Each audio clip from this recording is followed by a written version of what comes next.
sedikit tentang masalah Isra Mi'raj. Saya teringat ada seorang Syekh Al-Alim Alamah Ahmad Ad-Dardiri fi kitabihi Al-Mi'raj. Bainama Nabi sallallahu alaihi wasallam fil hijri indal baiti mubtaji'an id atahu Jibrilu wa Mikailu wa ma'ahuma malakun akhar ila akhir kisah. Imam Ahmad Ad-Dardiri menceritakan tentang kisah Isra dan Mi'raj. Bainama Nabi sallallahu alaihi wasallam ketika baginda Rasul Muhammad fil hijri berada di Hijri Ismail, indal baiti dekat Masjidil Haram. Tahu Hijri Ismail? Tahu nggak? Alhamdulillah yang jawab udah pergi haji, amin. Mudah-mudahan kita ya Allah diberikan kesempatan oleh Allah sebelum dicabut nyawa kita, sebelum menutup mata untuk selama-lamanya, kita diberikan kesempatan oleh Allah. Kalau tidak melaksanakan haji, insya Allah bisa melaksanakan ibadah umroh, amin ya rabbal alamin. Oh, nanti kita di sana ini Hijri Ismail, indal baiti dekat Masjidil Haram. Sedang apa baginda Rasul? Muttaji'an, tidur miring, antara tidur dan tidak. Atahu, tiba-tiba mendatangi baginda Nabi. Siapa? Jibril, malaikat Jibril. Wa Mikail, malaikat Mikail. Wa ma'ahuma, dan malaikat lainnya. Selain Jibril, Mikail siapa? Jibril, Mikail, tiga. Ya Allah. Malaikat-malaikat tersebut menghampiri Nabi. Nabi dibangunkan, lalu diajak pada suatu tempat namanya Sumur Zam-Zam. Insya Allah kita ke sana langsung, oh ini Sumur Zam-Zam, langsung minum itu Sumur Zam-Zam airnya, amin ya rabbal alamin. Begitu nyampe di Sumur Zam-Zam, dibaringkan baginda Rasul, operasi, diambil hatinya, dibasuh dengan air Zam-Zam. Bukan berarti dibasuh, dibersihkan hati Nabi itu kotor, tidak, sekali lagi, tapi hati Nabi bersih, dibersihkan kembali. Setelah itu ditangklupkan, dipasangkan kembali hatinya, lalu dengan izin Allah kayak sulap, tahu-tahu rapat kembali, tapi sebelumnya diisi ilmu, hikmah, dan iman. Lalu setelah itu telah sedia tuh kendaraan namanya buruk.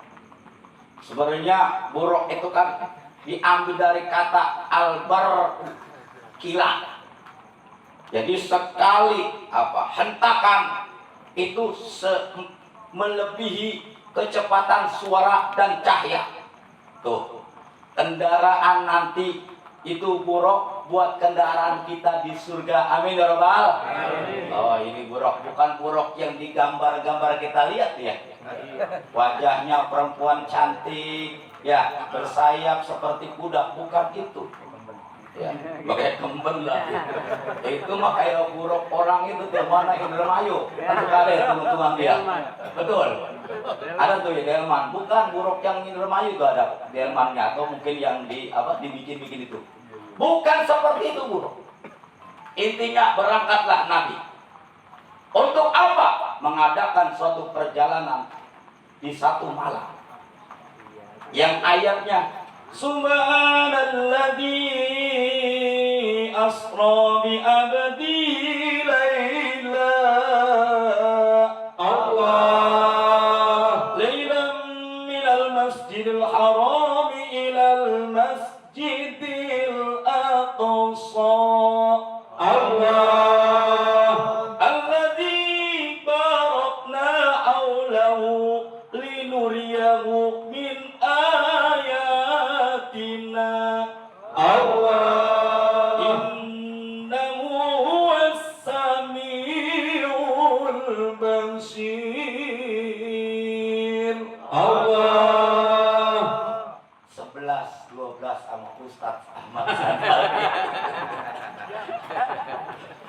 Bagusan saya dikit.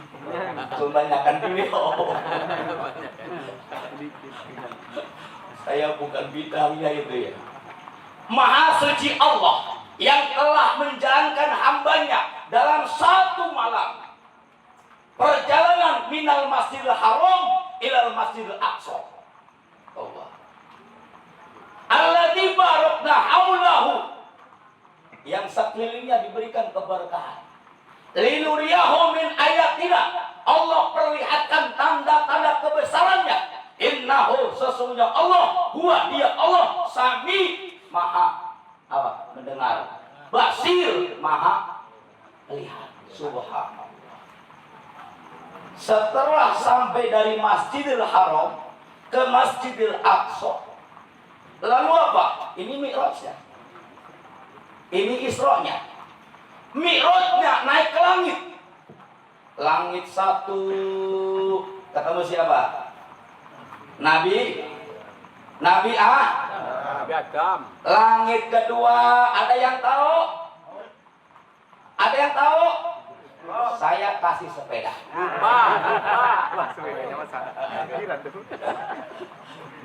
Sepeda saya Pak itu. Langit kedua ketemu namanya Nabi Yahya. Siapa?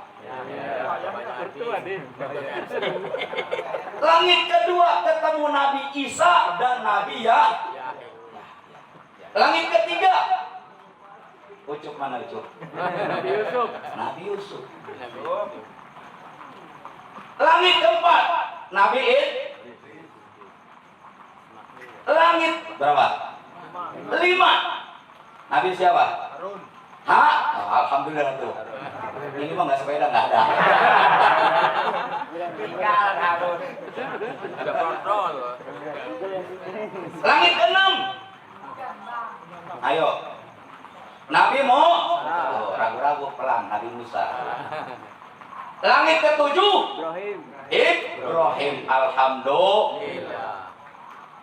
Ini sowan kepada nabi-nabi yang lebih tua. Setelah ketemu itu semua, Allah perlihatkan kebesaran-kebesaran Allah. Singkat aja. Ada yang ngawe-ngawe. Apa begini?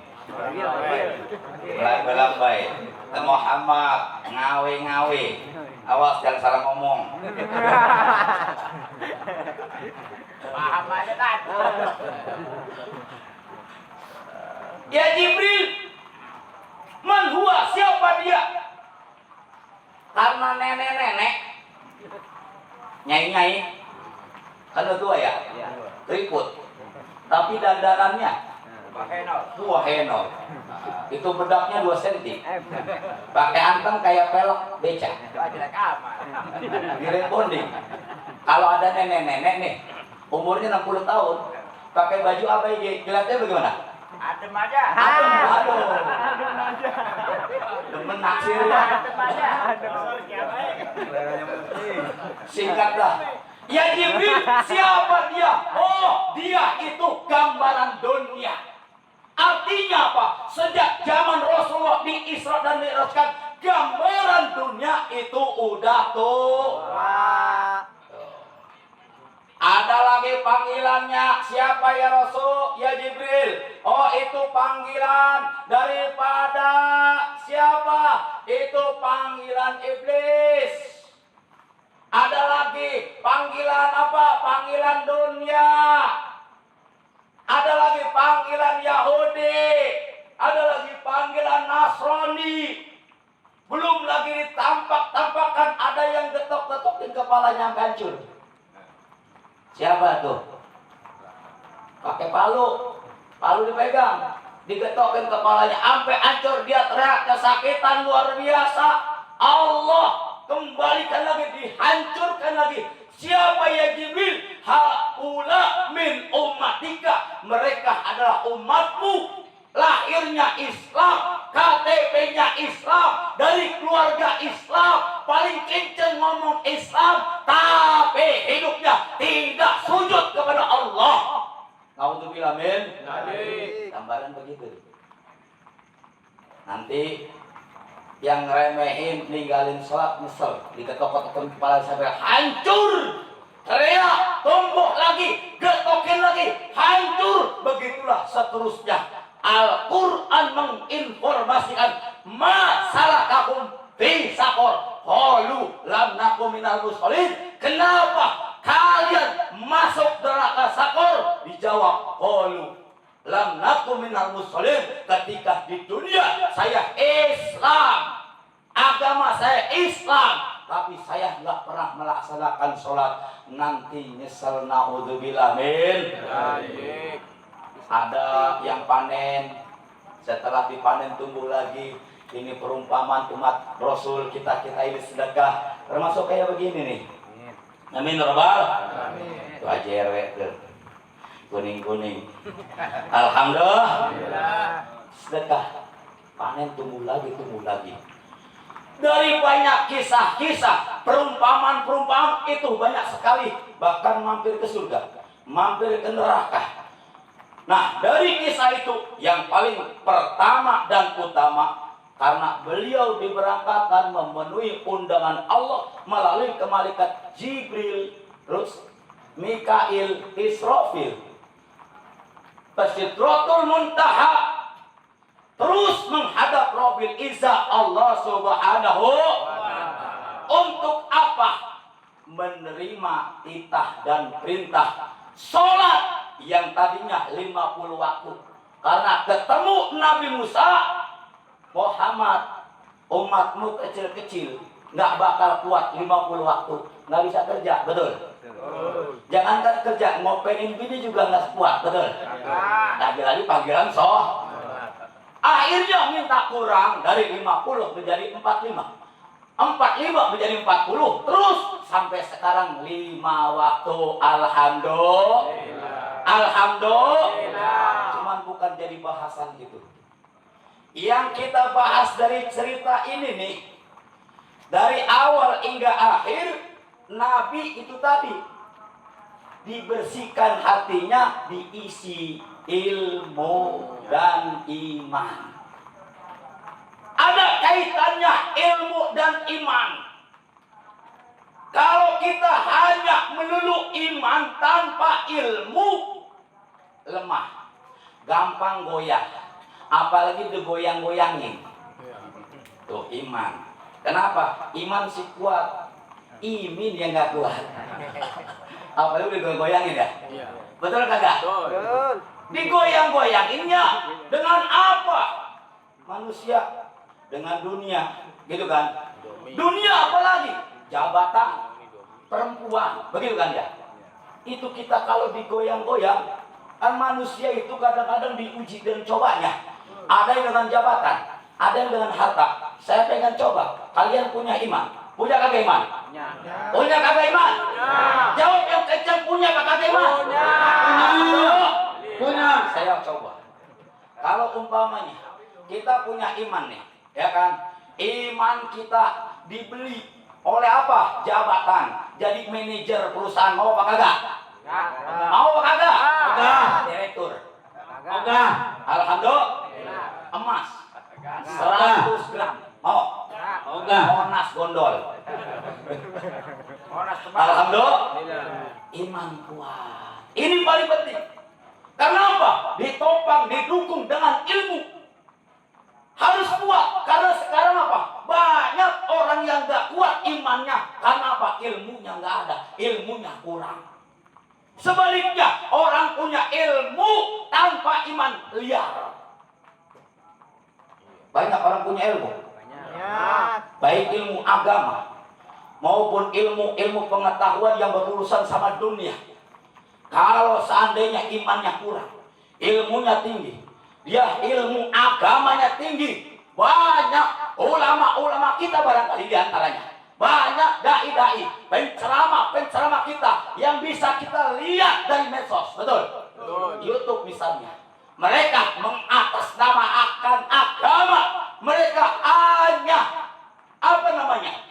kepentingan dunia, kepentingan kelompok, mereka masih mau dibeli. Naudzubillah min. Maka itu al ilmu hayatul Islam wa imadul iman.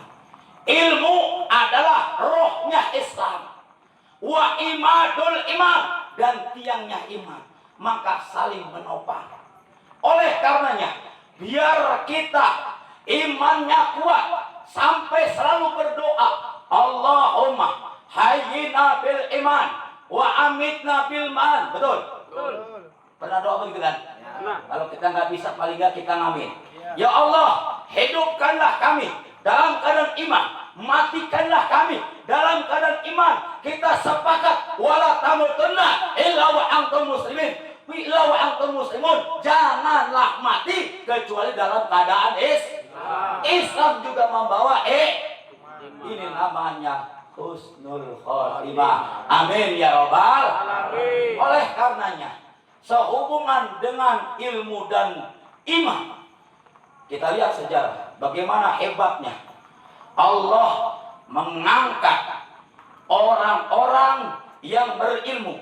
Tidak hanya berilmu, tapi juga beriman. Yarfa'illahu alladhina amanu minkum walladhina utul ilma darajat. Kita udah paham semua, hafal semua. Allah akan mengangkat beberapa derajat kepada orang-orang yang beriman dan orang-orang yang berilmu. Maka itu ada hubungan erat antara iman dan ilmu. Oleh karenanya, kita sepakat pengen matinya, wafatnya, meninggalnya dalam keadaan husnul khotimah. Jaga iman kita, kuatkan iman kita dengan apa? Ilmu, dan ilmu kita dapat di pengajian Mujalasatul Ulama. Duduk bareng dengan ulama. Siapa mereka? Kiai, ustaz. Alhamdulillah kita bisa kumpul dan bersilaturahim di JUI, Jamaah Ukhwah Islamiyah. Mudah-mudahan berkah semua. Amin. Amin ya rabbal alamin. Sejarah. Ketika Nabi Adam dalam surah Al-Baqarah mau diciptakan oleh Allah Subhanahu wa taala, para malaikat protes. Untuk apa dijadikan manusia khalifah di muka bumi yang nantinya akan berbuat kerusakan dan pertumbuhan darah? Tapi oleh Allah dijawab, wa 'allama Adam al-asma'a kullaha thumma 'aradahum 'alal malaikati faqala anbi'uni bi asma'i haula'i in kuntum shadiqin. Wa 'allama Adam al-asma'a kullaha. Allah mengajarkan kepada Nabi Adam semuanya sehingga tahu. Begitu udah tahu, udah pinter, udah alim, malaikat yang kemarin protes, ayo ngadu. Ini apa malaikat? Diem aja kayak belon. Karena bang nggak tahu. Adam, ini apa? Oh ini pisang. Yang bulat-bulat anggur. Yang itu engkek. Akhirnya apa? Malaikat kalah, dan karena kalah itulah. Kenapa kalah? Karena punya ilmu.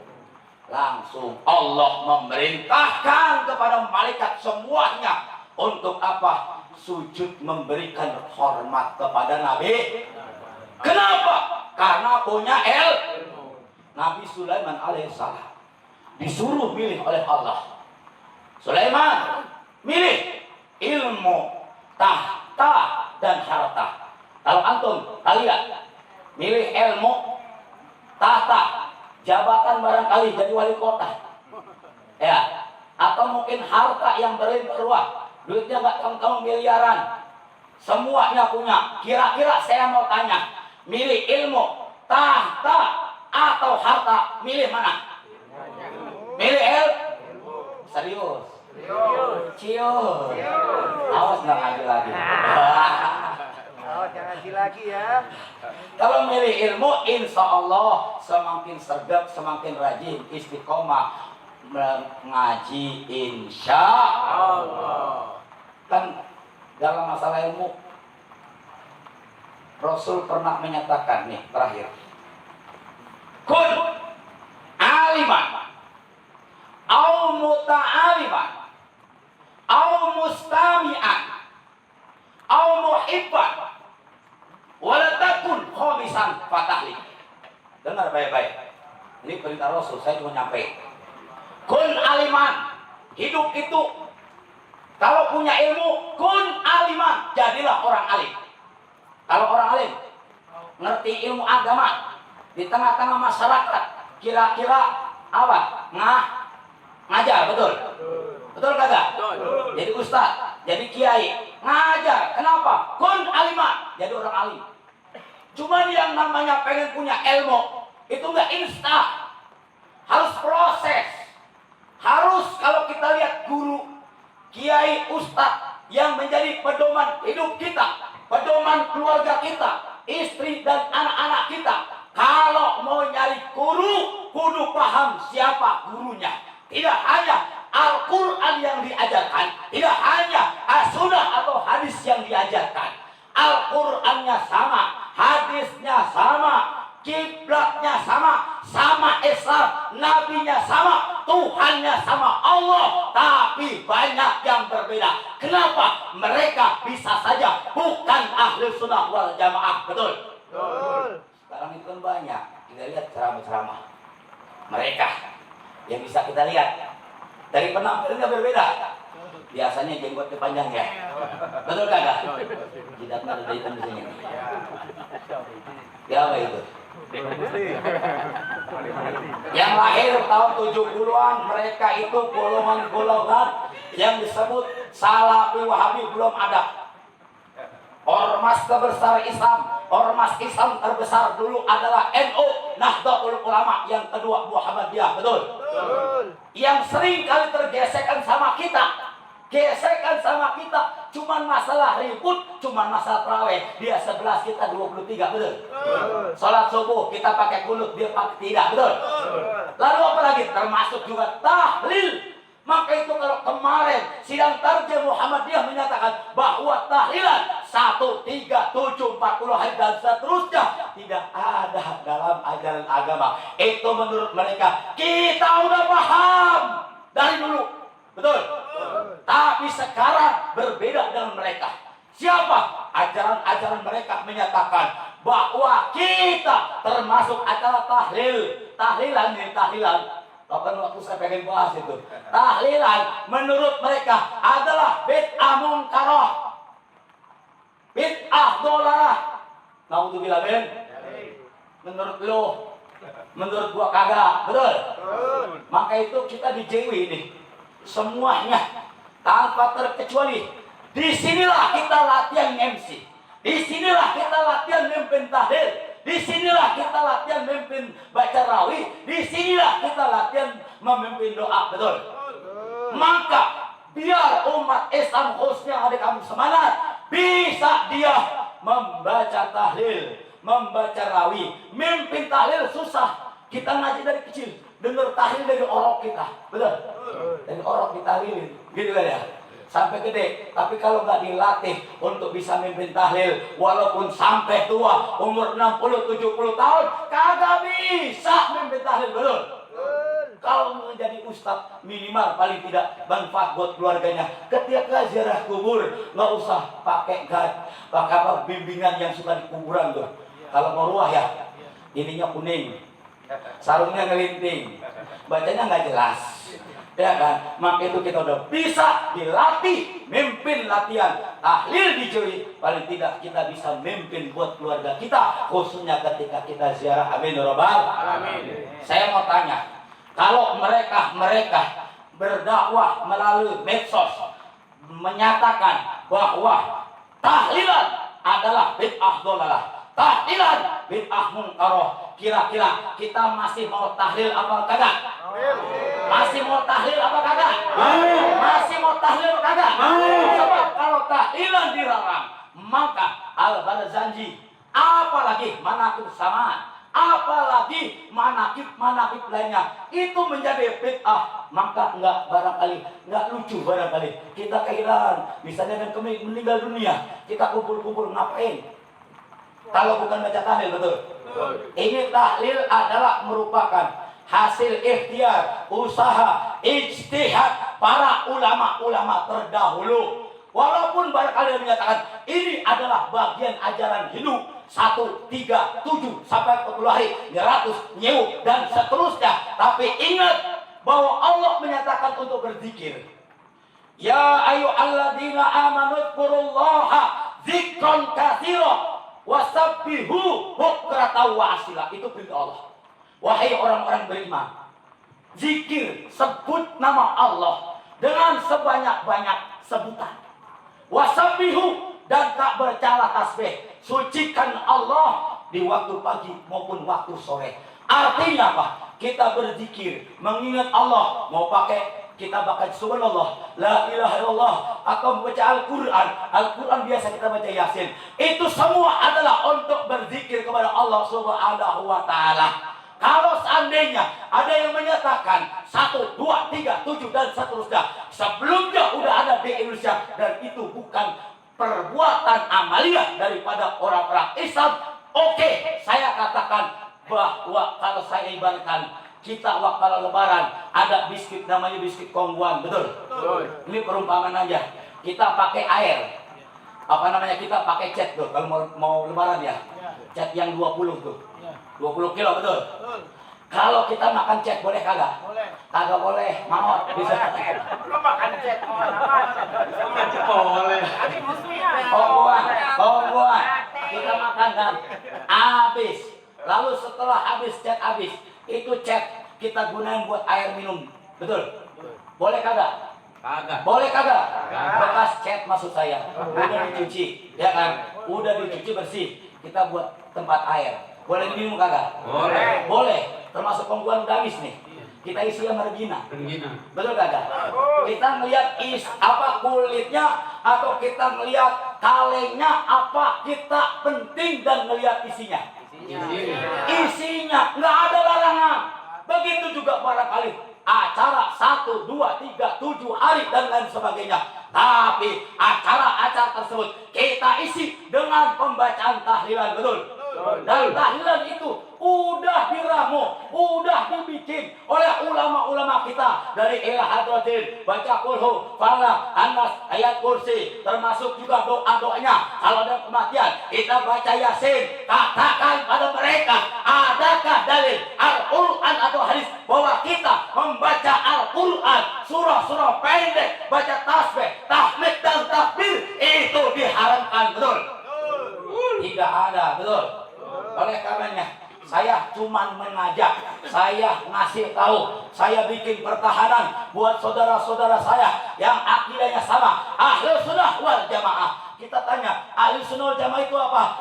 Gampangannya, dia membaca tahlilan, dia membaca rawi, membaca salawat. Itu ciri-ciri Ahlus Sunnah wal Jamaah.